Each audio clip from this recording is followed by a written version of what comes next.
pessoal, eu sou a Natana, tenho 27 anos, sou Relações Públicas, sou casada com o... Guilherme, eu sou o Guilherme, então eu tenho 30 anos, sou estudante de psicologia e também queremos apresentar o Miguelzinho, fruto do nosso amor, já nosso primogênito aqui que está quase chegando, né? Nós somos aqui do Vicariato de Gravataí e hoje eu faço parte do programa Água Viva lá na Rádio Aliança. Hoje a gente vai falar sobre que tua luz não sejam trevas. Essa frase, que é um título da nossa catequese, ela é retirada lá de Lucas 11, que vai nos dizer o seguinte: a lâmpada que ilumina o corpo é o olho. Se teu olho for límpido, ficarás todo cheio de luz, mas se teu olho for ruim, ficarás todo em trevas. Examina, pois, se a luz em ti não são trevas. Examina, pois, se a luz em ti não são trevas. Essa é a primeira pergunta que a gente quer te convidar durante tudo que a gente vai falar, é isso. Ó. Examina como é que está o teu olhar. Já que o olhar é essa janela da nossa alma, né? Como é que vocês têm olhado para as coisas? Que olhares vocês têm lançado para as coisas, pessoas e situações? É um olhar puro, limpo, né, sem pré-julgamentos, ou já é um olhar malicioso, um olhar que sempre tenta achar que tem alguma coisa por trás sendo escondida ali? Nos tópicos que a gente vai abordar, então, nós vamos nos inspirar em 2 mandamentos, que são não pecar contra a castidade e honrar pai e mãe.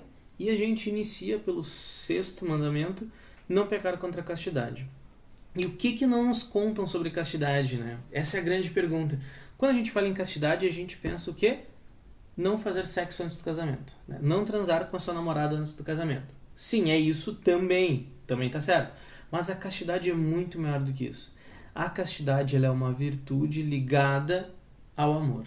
A gente não pode entender castidade sem entender o amor, porque senão a castidade ela vai virar puritanismo, repressão, ela se torna não pode isso, não pode aquilo, não pode aquilo outro.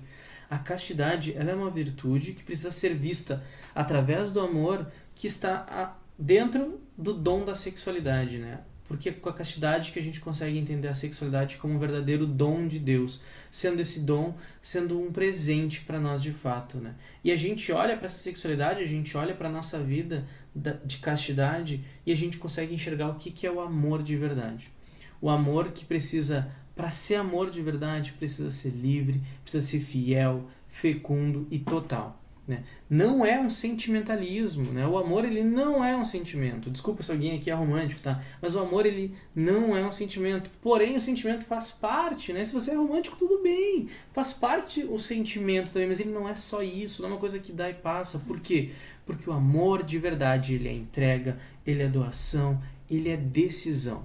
Quando eu entrego para alguém, né? Por isso São João Paulo II ele vai dizer no livro Amor e Responsabilidade que o amor, né, o contrário do amor não é o ódio, como as pessoas geralmente falam, né? O contrário do amor é quando eu uso o outro, eu enxergo o outro como um objeto, uma coisa. E daí nisso a gente entra num outro tópico, que são relacionamentos superficiais. E nisso a gente, como que estava falando, se não é usar o outro, a gente não poderia dizer que amar é conhecer o outro. E esse conhecer o outro, a gente tem, o nosso amigo Santo Agostinho, ele nos diz, só se ama aquilo que se conhece. Como que eu vou conhecer superficialmente uma pessoa? Eu preciso me aprofundar nessa pessoa, na vida dessa pessoa. Isso significa conhecer a história do outro, as virtudes e as misérias, e não só do outro, mas eu também me deixar conhecer pelo outro. E nesse sentido tem a escola do amor que a gente fala, que é aprender, né? Aprender com cada lição, com cada matéria. Na escola, a gente talvez não ia bem em todas as disciplinas, todas as matérias, mas a gente se esforçava, a gente fazia os exercícios e a gente ia crescendo. Por isso que a gente usa esse exemplo, né? Escola do amor, que vai nos ensinando a amar. Porque senão, nos nossos relacionamentos superficiais, eles nos dão um prazer momentâneo, é bom por um momento, porém eles geram marcas e sofrimentos longos. Por quê? Porque eles marcam a nossa vida. Por quê? Porque quando a gente está falando de amor, a gente tem que entender, quando a gente está falando de castidade, né? A gente não está falando somente de um homem e de uma mulher, a gente não está falando somente de um casal de namorados. Relações de amizade, relações, né, de trabalho, todas as relações precisam da pureza. Eu não posso ser amigo de alguém só por aquilo que aquela pessoa me traz, só por aquilo de bom que aquela pessoa vai me dar. Por quê? Porque vai chegar um momento em que as coisas ruins vão aparecer, né? Eu vou começar a conhecer, como a Nath disse, aquela pessoa, e vai ter coisas que eu não vou gostar. E aí eu não posso ficar somente com aquilo que me agrada, né? Porque o prazer curto, ele vai virar isso, a gente vai ficar escravo das nossas paixões, das nossas vontades, né? E só aquilo que é bom, só aquilo que é bom, só aquilo que é bom, mas nada fica. É tudo passageiro, né? Ai, aquela guria que eu conhecia, e quando a gente tá falando de namoro, né? Conheci uma guria incrível e tudo mais. Foi bom naquele momento, mas passou. O que que ficou, né? Eu usei ela, ela me usou, né? Nós nos tornamos objetos, né? E isso é a pior coisa que a gente pode fazer. Nós precisamos, né? Quando a gente quer amar alguém, né? Botar um sentido nesse amor é quando eu me entrego para alguém. A relação sexual, e aí falando, né, de sexo mesmo, né? A relação sexual, ela é uma entrega total. O amor como um todo, né? E aí em todos os nossos relacionamentos, o amor é sempre uma entrega de si para o outro. E aí eu preciso, para poder me entregar para alguém, eu preciso me possuir. E a castidade fala dessa pureza de corpo e alma, um domínio de si, daquilo que nos diferencia dos animais. O animal, ele tá com vontade, tá com instinto, vai, é a cadelinha que é mãe, cadelinha que é irmã, não tem filtro ali, né? Nós não somos escravos dos nossos instintos. Nós podemos pensar, embora às vezes a gente não faça. Mas a castidade, ela não é um não. Ela é um verdadeiro e gigantesco sim. Um sim à vida, um sim ao amor, um sim à pureza, que faz com que eu olhe para alguém e enxergue a beleza de ser pessoa. Eu enxergue a dignidade que aquela pessoa tem de ser uma pessoa. Eu enxergo naquela pessoa a imagem e semelhança de Deus. Mas agora a gente vai falar sobre o outro mandamento dessa catequese, que é honrar pai e mãe. Então, como é que nós estamos olhando para essa família? Que luz, né, que nós estamos lançando sobre essa família? E quando a gente fala desse mandamento, a gente já começa com coisas assim.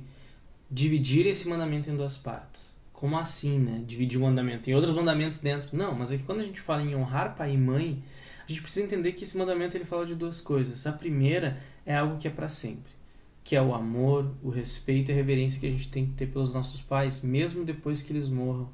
Nós devemos e precisamos ter esse amor, né? Esse cuidado, esse jeito de olhar, essa relação que nós temos com ele, essa relação que nós temos com os nossos irmãos muitas vezes, para também ajudar os nossos pais, né? Lançar um olhar de busca de santidade por essa família, né? Esse é um primeiro ponto. O segundo ponto fala da obediência que nós temos que ter nessa família. Porque a família, ela é tão importante que ela é a nossa primeira visão de sociedade. É ali que a gente vai aprendendo os nossos primeiros valores, as primeiras regras de convivência, né? Os primeiros nãos. Ah, não pode aquilo, não pode aquilo outro. Isso a gente aprende na família. E aí vem aquela pergunta, né? Como é que a gente tem vivido os nossos valores em família, né? E daí a gente faz também uma reflexão sobre o diálogo na família, que é um ponto base, né? É um ponto base para o relacionamento familiar. E hoje a gente vê, há muito tempo, né? Enfim, a gente vê que as famílias, elas também estão sendo chamadas de famílias. O que isso significa? É aquele fechamento, aquele isolamento, né? Cada um num lugar da casa, cada um num cômodo, cada um num quarto. E isso, cada um fechado em um mundo, vamos dizer assim. E isso é muito ruim. Isso faz com que a família ela perca muito. E a gente foi buscar no documento Amores Letícia uma reflexãozinha sobre isso, sobre o diálogo. E nos diz assim: é sempre necessário cultivar atitudes que são expressão de amor e tornar possível o diálogo autêntico. A gente precisa buscar cultivar essas atitudes, né, de expressão de amor. E isso se dá de que forma, né? Reservando tempo de qualidade para o outro, escutando atentamente o que o outro tem para me dizer e silenciando interiormente, porque às vezes a gente está ouvindo, mas não está, né? E já quer responder, Já né? quer responder. E também despojar-se das pressas. Isso também é algo muito importante, porque às vezes a gente quer ouvir o outro, mas não tem tempo, ou não prioriza esse tempo. Então, é muito importante que a gente preste atenção nesses pontos sobre o diálogo familiar e também consiga entender que a comunicação ela é diferente entre pai para filho, entre filho para pai, entre pessoas diferentes dentro da família. A gente precisa entender e aceitar o outro, como ele se comunica comigo, a forma com que ele fala, se ele fala mais sucinto, se ele fala mais rápido ou ele demora mais para falar, enfim. Mas também entender que isso não é tão simples de acontecer. Às vezes precisa ser instigado, precisa ser promovido aos pouquinhos. Algumas iniciativas que façam o diálogo acontecer, que façam o diálogo ir crescendo. E esse aceitar, entender o outro também, aceitar as limitações do outro, né? Dos nossos pais, dos nossos filhos, dos nossos irmãos, né? Porque muitas vezes a gente não obedece, né? E aí entrando nesse quesito da obediência aos nossos pais, obediência na família, né? Ah, mas meus pais, né, fizeram tal coisa, porque meus pais erram em várias coisas, né? Tudo bem, a gente sabe que as pessoas não são perfeitas, né? Mas o próprio Jesus foi obediente aos pais dele, né? Jesus sendo Deus. Deus! Jesus era Deus. E lá em Lucas 2, né, versículo 51, a gente percebe, Jesus foi obediente aos pais dele. E nós somos chamados, esse honrar pai e mãe fala dessa obediência filial que nós temos perante os nossos pais, que essa sim, é como eu disse antes, né? É a outra parte. Tudo isso que a gente falava até agora, do diálogo, do respeito, faz parte daquela primeira parte que nunca passa, não deveria passar.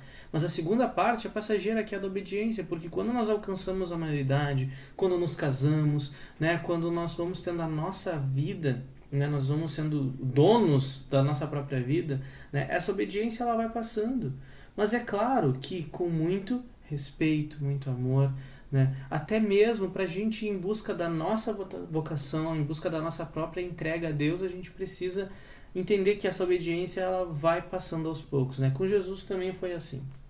Outra coisa sobre esse mandamento e que não nos falam é que é preciso evangelizar as famílias.